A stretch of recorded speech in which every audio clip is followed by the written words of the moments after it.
और चलिए अब खबरों में आगे बढ़ते हैं। बीजेपी को चुनावी मशीन कहा जाने लगा है। वार्ड चुनाव से लेकर अगर बात हो लोकसभा चुनाव की, तो बीजेपी पूरी मजबूती और रणनीति के साथ मैदान में उतरती है। पीएम मोदी संस्कृति, भाषा और भगवान शिव से जुड़े धार्मिक स्थलों के जरिए उत्तर और दक्षिण भारत को कनेक्ट करने की कोशिश भी करते हैं और अब पार्टी मिशन 2024 की तैयारी में भी जुट चुकी है। सिर्फ रणनीति नहीं, उम्मीदवारों का चयन भी शुरू हो चुका है।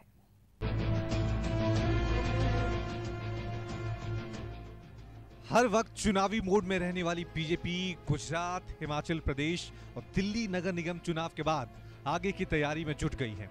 चंद दिनों बाद शुरू होने जा रहे नए साल यानी 2023 में 9 राज्यों में विधानसभा के चुनाव होने हैं, तो वहीं उसके अगले साल यानी 2024 में लोकसभा का चुनाव है।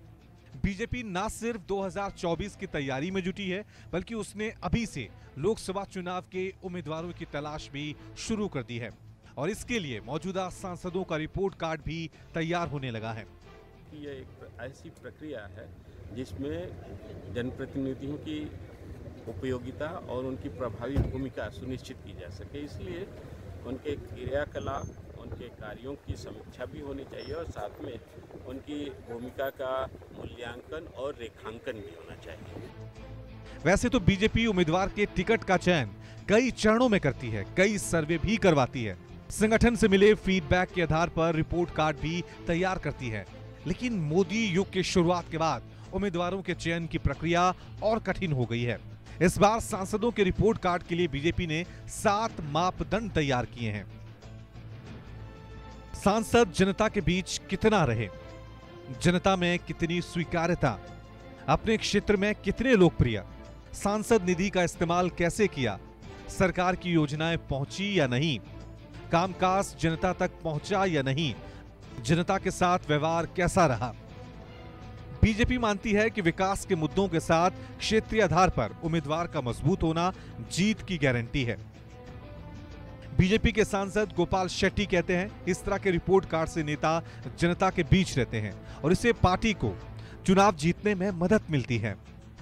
जो नेता होते हैं वो भी समय समय पर भारतीय जनता पार्टी के कार्यकर्ताओं को मार्गदर्शन करते हुए ये काम लगातार निरंतर करते रहे, इसलिए आग्रह करते हैं। और इसलिए मैं मानता हूं कि भारतीय जनता पार्टी जिस रफ्तार से आज इतने आगे बढ़ी है, तो उसमें अनेक कारणों में ये एक भी महत्व का बिंदु ऐसा मैं मानता हूं। इसलिए जनप्रतिनिधियों ने अपना रिपोर्ट कार्ड जनता के सामने हमेशा पेश करना चाहिए, इससे बड़ा लाभ होता है। लोकसभा चुनाव में अभी 2 साल से ज्यादा का वक्त बचा है, लेकिन बीजेपी अभी से मुद्दों के साथ साथ उम्मीदवारों के चयन पर ध्यान दे रही है। पार्टी के द्वारा तय किए गए 7 मापदंडों पर जो सांसद खड़ा उतरेगा, टिकट उसे ही मिलेगा, अन्यथा उम्मीदवार बदल दिया जाएगा। पार्टी के राष्ट्रीय चेहरा नरेंद्र मोदी ही होंगे, लेकिन बीजेपी को लगता है कि ब्रांड मोदी के साथ साथ उम्मीदवार की बेहतर छवि और मेहनतकश छवि भी जरूरी है, जिसके सहारे 400 के आंकड़े तक पहुंचा जा सकता है। कैमरामैन नितिन के साथ कुमार गौरव, न्यूज़ 24 दिल्ली। नमस्कार, मैं हूं मानक गुप्ता। अगर आपको हमारा ये वीडियो पसंद आया हो तो इसे लाइक और शेयर जरूर करें और हां, हमें सब्सक्राइब और फॉलो करना ना भूलें ताकि आप देश और दुनिया की कोई खबर मिस ना करें।